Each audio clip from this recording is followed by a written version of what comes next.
Hello friends, Rudra here, and this is the current affairs section. इस section में we'll study what are the important current affairs like पढ़े Bharat campaign. Education ministry शिक्षा मंत्रालय ने ये जो है कैंपेन इस मुहिम की शुरुआत की है। इसका सोल पर्पस ये है कि चिल्ड्रन में मतलब बच्चों में मतलब कि जीवन के बहुत ही शुरुआती दौर में ही रीडिंग हैबिट हो। जो न्यू एजुकेशन पॉलिसी है 2020 उसका एम भी है जॉयफुल रीडिंग की, मतलब एक रीडिंग की हैबिट हो, and it is also in line with the foundational and numerical literacy. जो एक मुहिम एक स्कीम है गवर्नमेंट की, उसके अलाइनमेंट में भी है कि एक फंडामेंटल जो है न्यूमेरिकल रीडिंग और अंडरस्टैंडिंग हो। सो इसका बेसिकली पर्पस ये है कि लाइफ के स्टार्टिंग में when we are just children वहां पर अप्रोप्रिएट रीडिंग बुक्स दिया जाए। ऐसा नहीं है कि बच्चा जो है बहुत छोटा है तो उसे जो है कोई धर्म ग्रंथ दे दिया गया, नहीं, जो उसके अनुरूप हो ताकि उसको जो है पढ़ने में अच्छा लगे एंड रिलेटेबल हो। तो जॉयफुल रीडिंग, तो एक रीडिंग हैबिट को जो है प्रमोट करने के लिए दिस इज एजुकेशन मिनिस्ट्री। अब ये है क्या, 100 डेज का कैंपेन है, 100 दिन का कैंपेन है। इट विल स्टार्ट फ्रॉम 1 जनवरी 2022, मतलब अभी चल रहा है 10 अप्रैल 2022 तक। और जो है जो बच्चों को दिया जाए, ऐसा नहीं है बच्चों को अंग्रेजी भाषा में, क्योंकि वो अभी बच्चे हैं, तो mother tongue regional tribal language, मतलब आप समझ रहे हैं कि इंक्लूसिव डेवलपमेंट, कि इंक्लूसिव डेवलपमेंट केवल इकोनॉमिक डेवलपमेंट नहीं है, वो एक लैंग्वेज का जो इंटरफेस है through which we are going to know outside world, वो भी हमारा ट्राइबल रीजनल मदर टंग होना चाहिए। It will focus on children studying in Bal Vatika to grade 8। बाल वाटिका क्या है, ये प्री प्राइमरी एजुकेशन है। जो न्यू एजुकेशन पॉलिसी आई है उसमें केवल प्राइमरी एजुकेशन का जोर नहीं दिया गया है, मतलब उस पर जोर तो दिया ही गया है, उसके 10+2 नहीं, 5+3+3+4, तो 5 में 2 साल प्री प्राइमरी एजुकेशन है, उसको बाल वाटिका कहा जाएगा जो न्यू एजुकेशन पॉलिसी है। तो it will focus on children studying in Bal Vatika to grade 8, मतलब कि जब तक हम बच्चे ही हैं क्लास 8 तक प्री प्राइमरी से। So it will also focus on Indian languages with including mother tongue regional tribal languages. 21 फरवरी को मनाया जाता है इंटरनेशनल मदर टंग डे।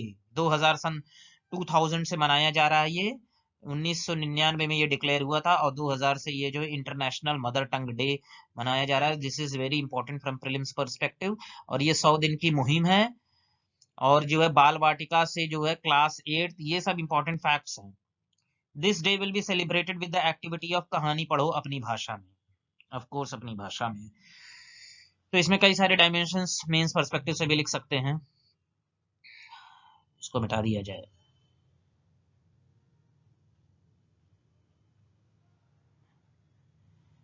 ये दूसरा है national education alliance for technology NEAT 3, union education and skill development ministry. Prelims में यही पूछता है कि कौन सी मिनिस्ट्री से रिलेटेड है और उसका कोई सेट गोल होगा, कोई एक नंबर होगा। Launched NEAT 3, it is a single platform to provide best developed edtech solutions and courses to students of the country. जैसे बायजूस वगैरह जो है वो प्राइवेट है, तो गवर्नमेंट की तरफ से education and skill development ministry जो है नीट 3 लॉन्च की है ताकि एडटेक सॉल्यूशंस, टेक्निकल सॉल्यूशंस जो एजुकेशन सेक्टर से हों, ऐसे कोर्सेस हों, वो विद्यार्थियों को दिया जाए, स्टूडेंट्स को दिया जाए। दूसरा current affairs, Nagaland declared disturbed area. The center has declared the entire state of Nagaland as a disturbed area and extended the AFSPA Armed Forces Special Powers Act 1958 in the state for another 6 months. अब ये AFSPA है क्या और कहाँ लगता है? तो इसकी हिस्ट्री क्या है कि एक्ट जो है in its original form was promulgated by the British in response to the Quit India movement। Bharat छोड़ो आंदोलन में अंग्रेजों द्वारा इस एक्ट को लाया गया था, लेकिन इंडिपेंडेंस के बाद हमारे Pandit Jawaharlal Nehru decided to retain the act, क्योंकि ऐसे भी तत्व होते हैं जो एंटी सोशल एलिमेंट्स होते हैं, एक बड़ा सा रीजन जो है उस मोबिलाइज कर सकते हैं, तो ये आसपास जरूरी है उन क्षेत्रों में डिस्टर्ब्ड एरियाज के लिए। तो ये कहाँ कहाँ है ये पूछा जाएगा प्रीलिम्स में। तो ये कहाँ कहाँ है, नागालैंड में है, मणिपुर में है, आसाम में है, जम्मू कश्मीर में है, and parts of Arunachal Pradesh. पूरा अरुणाचल प्रदेश नहीं, तो MANA माना, और ए पा, मतलब कि ए कह सकते हो, ए आपा, माना आपा, मतलब इसको ऐसे याद किया जा सकता है, माना आपा। ठीक है, या मैं लिख नहीं पा रहा हूँ, ये माउस टैबलेट है। माना आपा, ओके, नागालैंड आपा, और जम्मू कश्मीर अलग से याद कर लो। तो ये जो है 1 2 3 4 5 इतने 5 स्टेट हैं। तो नागालैंड को जो है हाल ही में डिक्लेयर किया गया डिस्टर्ब्ड एरिया, और वहां 6 महीने के लिए बढ़ा दिया गया है। स्ट्रेटेजिक पेट्रोलियम रिजर्व क्या है? ये 3 शब्द हैं। रिजर्व मतलब भंडार, कहाँ गया भाई कर्सर? रिजर्व मतलब भंडार, पेट्रोलियम मतलब पेट्रोलियम, स्ट्रेटेजिक मतलब सामरिक, मतलब कोई स्ट्रेटेजी के चलते कोई विशेष जो है पर्पस के लिए जो है इसे जो है स्ट्रेटेजिक पेट्रोलियम भंडार रिजर्व को जो है रखा गया है। दीज आर स्टॉक्स हैं, ये स्टॉक्स हैं क्रूड ऑयल के, कि जैसे हम सामान रखते हैं घरों में, कुछ जो है 2 लीटर का तेल लाए तो 2 लीटर एक ही दिन में यूज तो होता नहीं है। तो ऐसे ही पूरा देश जो है किसी भी एनर्जी इमरजेंसी या क्राइसिस से निपटने के लिए कई सारे मिलियन बिलियन बैरल टन्स जो भी है इनका यूनिट। तो India has 3 strategic petroleum reserves, 3 जगह पर हैं हमारे रिजर्व्स। ये प्रीलिम्स पर्सपेक्टिव से it's very important, and it's the only thing which I can say it's very important. With a combined storage capacity of 5.33 million turns, मतलब कि 1 million में 10 लाख, मतलब 53 लाख टन, मतलब 38 मिलियन बैरल्स। बैरल एक unit है। कहां पर है? विशाखापट्टनम में, मैंगलोर में, और पादुर उड़ीसा में। These are sufficient to meet the country's reserve for about 9.5 दिन के लिए, कि अगर जो विदेशों से सप्लाई बंद हो जाता है तो 9.5 दिन जो है देश चल सकता है बिना किसी इंपोर्ट के। तो ये SPR जो है, ये जो रिजर्व्स है किसके द्वारा मैनेज होते हैं? किसी एक आदमी के द्वारा नहीं, एक पूरी कंपनी टाइप, एक पूरा यूनिट है, Indian strategic petroleum reserves limited. अब ये इंडिया के बारे में कुछ फैक्ट्स है। India is the 3rd largest importer and 20th largest producer and consumer of oil. ये एक्चुअली जो है यहाँ गलत लिखा है। India is the 3rd largest importer as well as consumer and 20th largest producer. ये प्रोड्यूसर वाला हिस्सा जो है बाद में आएगा, कंज्यूमर यहाँ पर आएगा।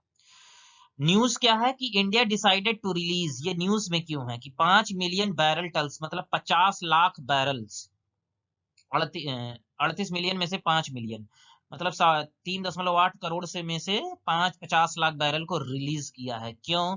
क्योंकि ओपेक प्लस कंट्रीज ने जो है अपना प्रोडक्शन, जहां से 80% सपोज पूरे वर्ल्ड का प्रोडक्शन होता है क्रूड ऑयल का, उन्होंने अपना प्रोडक्शन कम कर दिया ताकि मार्केट में ऑयल का सप्लाई वो कम हो जाए, जिसके फलस्वरूप, जिसके रिजल्ट में उसका उसका कीमत, उसका जो है प्राइस बढ़ जाए। तो इसके विद्रोह में, इसके प्रोटेस्ट में जो है इंडिया ने बोला कि नहीं, तुम जाओ, तुम नहीं दोगे तो इसका क्या मतलब है कि मेरे पास है नहीं। तो 5 मिलियन बैरल्स जो है अपने SPR से रिलीज किया है। यूएस ने भी ऐसा किया है। रिवर सिटीज अलायंस क्या है? नगर शहर गठबंधन, द मिनिस्ट्री ऑफ जल शक्ति। यही पूछेगा कि प्रीलिम्स में ये कौन सी मिनिस्ट्री का है। तो रिवर सिटीज अलायंस क्या है? मिनिस्ट्री ऑफ जल शक्ति, along with the ministry of housing and urban affairs. तो पानी और शहर का गठजोड़ है, गठबंधन है, तो 2 मिनिस्ट्रीज हैं इसमें। ये इन्होंने लॉन्च किया। It's a platform for river cities in India, कि ऐसे शहर जहां से नदियां बहती हों, to discuss and exchange information for sustainable management of urban rivers, मतलब जो नदियां शहरों में बहती हों, जैसे गोमती है लखनऊ में बहती है, तो जो है एक दूसरे से नॉलेज शेयर करें, डिस्कस करें। एक ऐसा प्लेटफॉर्म हो जहां कोलैबोरेटिव अप्रोच हो, ताकि जो है जो ऐसी नदियां जहां जो शहरों में बहती है उनको मैनेज किया जा सकते हैं, उनका मैनेजमेंट हो सस्टेनेबल तरीके से। Its aim is to develop the rivers of cities. 30 cities have joined the alliance। तो मतलब कि दी सर, आप देखिए कि गवर्नेंस कैसे इफेक्टिव बनाया जा सकता है। गवर्नमेंट केवल आइसोलेशन में ही 100% सही नहीं होता है। एक अलायंस बहुत ही मस्ट होता है, कि यहाँ पर मतलब कि एक शहर अपने आप में भी जो है नदी को मेंटेन कर सकता है, मैनेज कर सकता है, बट नदी जो है किसी एक शहर में नहीं बसती, वो जो है कई शहरों से होकर गुजरती है। तो बेसिकली क्या है, कई शहर अगर जो एक साथ मिलकर डिस्कस करें, एक ऐसा प्लेटफॉर्म हो, तो ये वही है रिवर सिटीज अलायंस। वैक्सीन मैत्री क्या है?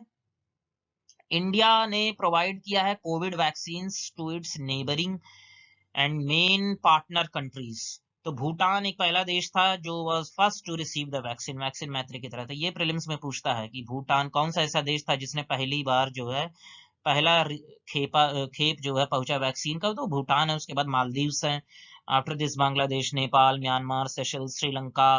तो ये इंडिया की नेबरहुड फर्स्ट पॉलिसी के अलाइनमेंट में है, उसके जो है संदर्भ में भी है ये। तो ये आईआर में, मेंस में भी आप लिख सकते हैं कि अगर जो इंडिया का नेबरहुड फर्स्ट पॉलिसी अगर जो पूछा जाए, तो वैक्सीन मैत्री का आप साइड कर सकते हैं, इससे आपका नंबर जो है बहुत ज्यादा बढ़ जाएगा। Multi dimensional poverty index, MPI, बहुआयामी गरीबी।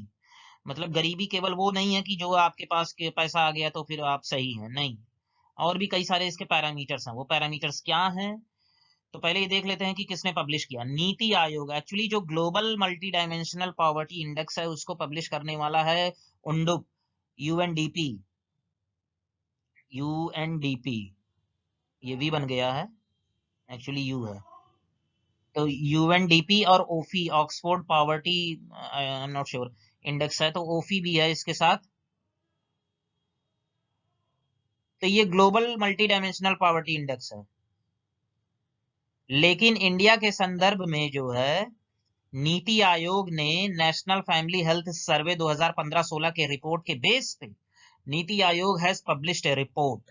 According to it, in India out of every 4 person, one one out of every 4 person, तो 1/4, समझ रहे हैं आप, 4 व्यक्ति आप पकड़िए तो एक व्यक्ति आपको मिल जाएगा जो एमपीआई है, मल्टी डायमेंशनली पुअर है, बहुआयामी। मतलब उसके पावर्टी के कई सारे आयाम है, डायमेंशंस हैं, उसमें से उसके एक ना एक उसकी कमी है, और मेरे अंदर भी कमी है, कई सारे लोगों के अंदर कमी है।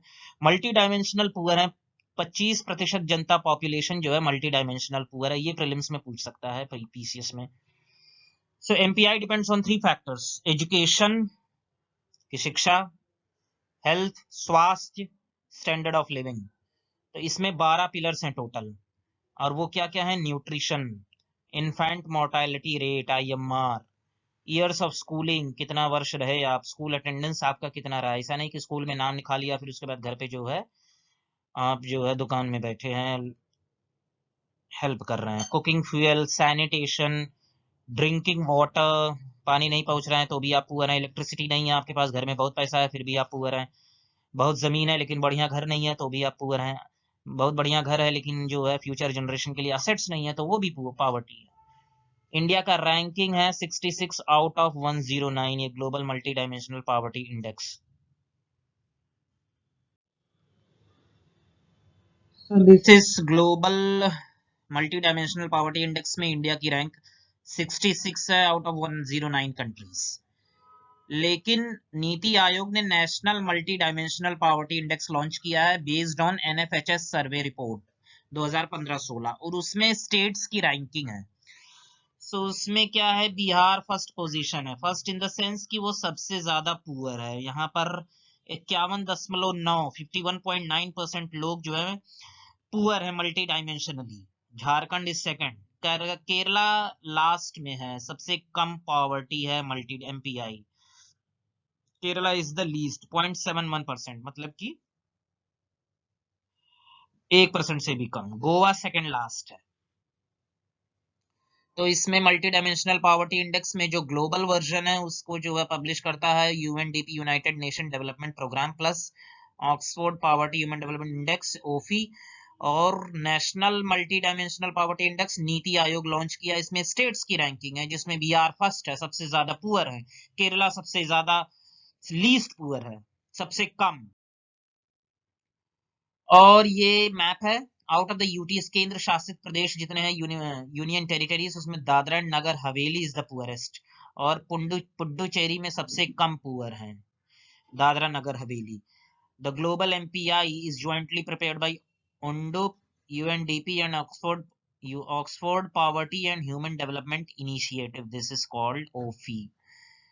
So here stands Bihar 51.9% poor है। इसके बाद आप देख सकते हैं राजस्थान जो है समवेयर इस यहाँ पर भी लगभग 30% है। नेशनल लॉजिस्टिक्स इंडेक्स, लॉजिस्टिक्स मतलब कि सामान का जो है फ्रेट का जो है निर्यात आयात, मतलब एक जगह से दूसरे जगह जो ट्रांसपोर्टेशन है। National logistics index the third edition है इसका। Logistics ease across different states lead 2021, तो इसका फर्स्ट एडिशन 2019 हुआ। इसमें Gujarat stands first. Prelims perspective से रैंक्स पूछेगा। लीड्स जो है among the north eastern states Sikkim has top, और दिल्ली जो है अमंग द यूनियन टेरिटरीज, केंद्र शासित प्रदेश में दिल्ली है, नॉर्थ ईस्टर्न स्टेट्स में सिक्किम है, और ओवरऑल जो स्टेट्स हैं उसमें गुजरात है। नेशनल लॉजिस्टिक्स इंडेक्स, और ये पब्लिश किससे होता है? Ministry, industry and commerce ministry, ministry of industry and commerce, commerce and industrial ministry. National logistics index इसका third edition. Sustainable development goals urban India index, NITI Aayog ने लॉन्च किया है ये SDG urban India index, has launched the index under the Indo German collaboration. Germany के जो है सहयोग से, एसोसिएशन से नीति आयोग ने जो है SDG urban India index launch किया है। सारे इंडिकेटर्स नहीं, 77 SDG indicators. Top 10 urban areas in SDG urban index are, Shimla first पे है। एक तरह से कह सकते हैं कि शहरों की रैंकिंग है कि उन्होंने एसडीजी सस्टेनेबल डेवलपमेंट गोल्स के 77 इंडिकेटर्स पे कितनी प्रगति की, तो उसमें Shimla is number 1, Coimbatore is number 2। The bottom 10 areas are Dhanbad, Dhanbad सबसे नीचे है, फिर उसके बाद मेरठ है। धनबाद सबसे नीचे है, शिमला सबसे आगे है। स्वच्छ सर्वेक्षण रैंकिंग 2021, इसको लॉन्च किए कौन है? Ministry of housing and urban affairs. Top 3 cleanest cities हैं इंदौर, मध्य प्रदेश का, लगातार 5वीं बार इंदौर। दूसरे नंबर पे सूरत है, तीसरे नंबर पे विजयवाड़ा है, बट इंदौर लगातार 5वीं बार जो है फर्स्ट पोजीशन पे आया है, ministry of housing and urban affairs. Top 3 cleanest states, कहाँ गया कर्सर? टॉप 3 क्लीनेस्ट स्टेट्स में है छत्तीसगढ़ सबसे आगे है। ओके, उत्तर प्रदेश को मिला है 6th position, very important from UPPSC और जितने भी लोअर पीसीएस एग्जाम्स हैं। क्लीनेस्ट गंगा टाउन्स में वाराणसी है। गंगा टाउन्स मतलब ऐसे टाउन्स जो गंगा नदी के किनारे बसे हैं, तो वाराणसी उसमें सबसे ज्यादा क्लीन है। क्लीनेस्ट कैंटोनमेंट बोर्ड्स, छावनी, तो उसमें अहमदाबाद जो है गुजरात का जो है फर्स्ट पोजीशन पे है। Maharashtra has got the highest number of awards 92। ये सब बहुत ही इंपॉर्टेंट है फ्रॉम प्रीलिम्स पर्सपेक्टिव। इंडिया की जो सबसे क्लीनेस्ट मीडियम सिटी है वो है नोएडा, जिसकी पॉपुलेशन 3 लाख से 10 लाख है। सो इंडिया की सबसे क्लीनेस्ट मीडियम सिटी क्या है? नोएडा है।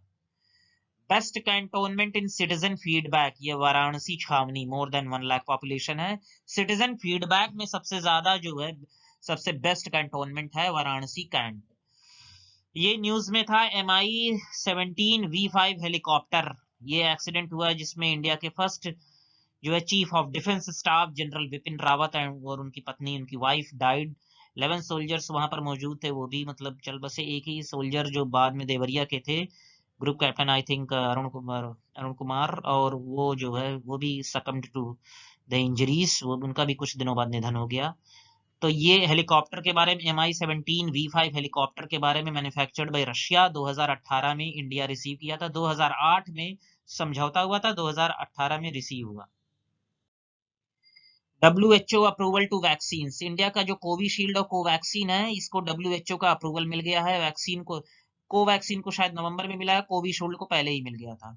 तो other vaccine that got WHO approval are Moderna, Pfizer, Johnson and Johnson, Oxford AstraZeneca, Covishield, Sinopharm, Sinovac, Covaxin.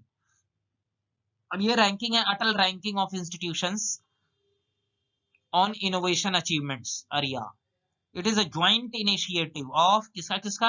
Ministry of education and AICTE। तो ये प्रीलिम्स में पूछ सकता है कि किसका ये इनिशिएटिव है। It's a joint initiative, ministry of education केवल नहीं है, एआईसीटी भी है, to rank all major higher educational institutions, primary और स्कूल लेवल का नहीं, higher educational institutions and universities in India on indicators related to innovation and entrepreneurship development among students and facilities। इसमें क्या है, केंद्र वित्त पोषित जितने भी संस्थान है, सेंट्रली फंडेड इंस्टीट्यूशंस, उसमें आईआईटी मद्रास फर्स्ट पोजीशन पे है, IIT Bombay second. Among the government और राज्य विश्वविद्यालय जितने हैं, गवर्नमेंट और गवर्नमेंट एडेड यूनिवर्सिटीज, उसमें पंजाब यूनिवर्सिटी नंबर 1 पे है। और गवर्नमेंट और गवर्नमेंट एडेड कॉलेजेस में कॉलेज ऑफ इंजीनियरिंग पुणे, और प्राइवेट यूनिवर्सिटीज में Kalinga institute of industrial technology. India का मिनरल मैप नीति आयोग ने पब्लिश किया है in collaboration with ISRO. ISRO के पास ऐसी टेक्नोलॉजीज हैं जिससे जो है मैप्स तैयार किए जा सकते हैं। कोस्टल में क्या मतलब सिस्टम है, कोस्ट में रीफ्स का मैप्स जो है, साइक्लोन का, आज भी मतलब कि साइक्लोन की जो वार्निंग है वो आईएमडी देती है, बट वो इनपुट्स जो है इसरो ही देता है, सैटेलाइट इमेजेस और सैटेलाइट जो भी अर्ली वार्निंग सिस्टम है। तो मिनिस्ट्री की तरफ से ये रिस्पांस आया था कि ISRO has got all the platforms, has got all the technologies जिसके सपोर्ट से हम इंडिया के मिनरल मैप और रीजनल बेसिस पे वी कैन पिन पॉइंट कहां पर कैसे मिनरल्स का क्या है, टेम्परेचर क्या है ओशन का, और कोरल रीफ्स की ब्लीचिंग है कि नहीं है, मिनरल मैप्स तैयार किया है। नीति Aayog has developed A comprehensive geographic information system energy map of India with the support of energy ministries. जितने भी एनर्जी मिनिस्ट्रीज हैं उनके सहयोग से, इसरो के सहयोग से नीति आयोग ने पूरे भारत का एक जीआईएस एनर्जी मैप तैयार किया, डेवलप किया। शिक्षा पर्व देख लेते हैं। शिक्षा पर्व क्या है, celebrated by the education ministry from 5 to 17 September 2017 to honor the contribution of teachers। तो बेसिकली क्या है कि 5 से 17 सितंबर पर यह मनाया गया था शिक्षा पर्व, और अध्यापकों की योगदान को जो है ऑनर करने के लिए शिक्षा पर्व है। और शिक्षा क्षेत्र से जुड़े अदर इनिशिएटिव्स क्या है कि इंडियन साइन लैंग्वेज डिक्शनरी है जिसमें 10,000 वर्ड्स हैं, टॉकिंग बुक्स है नेत्रहीन बच्चों के लिए, audio books for visually impaired जिसमें जो है टॉकिंग बुक्स हैं, school quality assessment and accreditation framework of CBSE, NISHTHA teachers programme to educate teachers on new processes. Vidyanjali portal क्या है कि ये फैसिलिटेट करना वॉलंटियर्स को, education volunteers, donors, CSR contributors to for school development है। ये यूपीएससी 2017 में आ चुका है कि विद्यांजलि योजना है क्या। इसमें जो है किसी भी तरह का कैपिटल गवर्नमेंट की तरफ से कैपिटल नहीं दिया जा रहा है, उसमें ये एक ऑप्शन था बट वो गलत था। तो विद्यांजलि पोर्टल केवल एजुकेशन वॉलंटियर्स को फैसिलिटेट करने के लिए है, डोनर्स के लिए, सीएसआर कंट्रीब्यूशंस के लिए है, उसमें किसी तरह का जो है इंफ्रास्ट्रक्चर डेवलपमेंट की कोई बात नहीं है। New education policy based on the Kasturi Rangan committee report, ये पूछा जा सकता है किस कमेटी के रिपोर्ट के बेस पे जो है, ये यूपीएससी में पूछा जा चुका है। थर्ड एजुकेशन, यूपीपीसीएस में थर्ड एजुकेशन पॉलिसी है आफ्टर 1968 एंड 1986। तो मेन पॉइंट्स इसके क्या है, जो करंट सिस्टम है 10+2 10+2 की हाई स्कूल प्लस इंटर, इसको रिप्लेस किया जाएगा 5+3+3+4 सिस्टम। 5 में क्या है, 2 साल प्री प्राइमरी है, फिर 3 साल जो है 1 2 3 है, फिर उसके बाद 3 साल 6, ऐसे ऐसे है। So this brings early childhood education under the ambit of formal schooling. Early childhood मतलब कि स्कूल में आने से पहले जो अर्ली चाइल्डहुड एजुकेशन है, जैसे प्राइवेट में जो प्ले स्कूल होता है कि मतलब अभी क्लास 1 में नहीं गए, तो वो भी जो है फॉर्मल स्कूलिंग के एम्बिट में आ गया। मिड डे मील भी वहां पर जो है उनको दिया जाएगा, मतलब प्री प्राइमरी स्कूल्स में। Till class 5 students should be taught in their mother tongue regional language. All universities colleges must aim to become multidisciplinary। ऐसा नहीं है कि केवल बीएससी है तो केवल साइंस पढ़ाया जाए, मल्टीडिसिप्लिनरी, उसमें इकोनॉमिक्स भी पढ़ाया जा सकता है। 2040 है तो एजुकेशन जो सब्जेक्ट है वो अभी कॉन्करेंट लिस्ट में है। एजुकेशन सब्जेक्ट जो है कॉन्करेंट लिस्ट में है, पहले ये स्टेट लिस्ट में था। ये कॉन्करेंट लिस्ट में कब आया है? 1976 में 42nd अमेंडमेंट एक्ट से आया। So it is up to the states to implement them.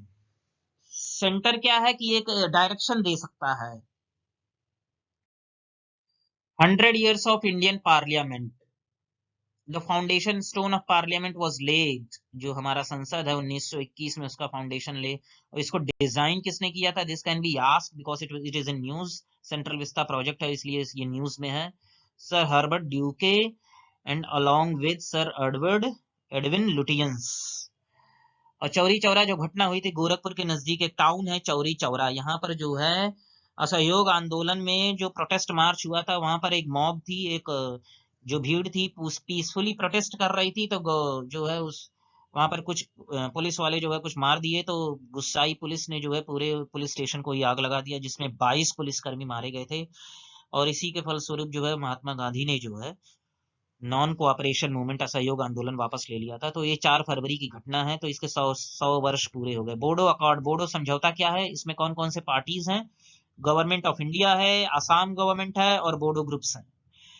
Bodo accord sign किया है। इसके अंतर्गत जो नाम है बोडोलैंड टेरिटोरियल एरिया डिस्ट्रिक्ट, उसका चेंज हुआ है Bodoland territorial region. Okay. Mission Sagar क्या है? मई 2020 में लॉन्च हुआ। ये एक इंडिया का असिस्टेंस था, जो कंट्रीज हैं इंडियन ओशन में, हिंद महासागर में जो कंट्रीज हैं उनको असिस्टेंस देना, उनको सहयोग देना। और वो जो है कंट्रीज कौन कौन से थे? Maldives, Mauritius, Madagascar, Comoros, Seychelles. Vande Bharat mission क्या है? वंदे भारत मिशन में जो कोरोना काल में जो 2020 में पहला कोरोना की जो पहली लहर आई, तो गवर्नमेंट ऑफ इंडिया ने इंडियन सिटीजन्स को, जो हमारे भारतीय नागरिक जो पूरी दुनिया के कई हिस्सों में जो फंस गए थे, उनको जो है वापस लाने के लिए फ्लाइट्स के और इंडियन नेवी के शिप्स के थ्रू, एयर इंडिया जो flights under this mission will be operated by Air India, Indian navy will bring back around 10,000 people under Vande Bharat mission.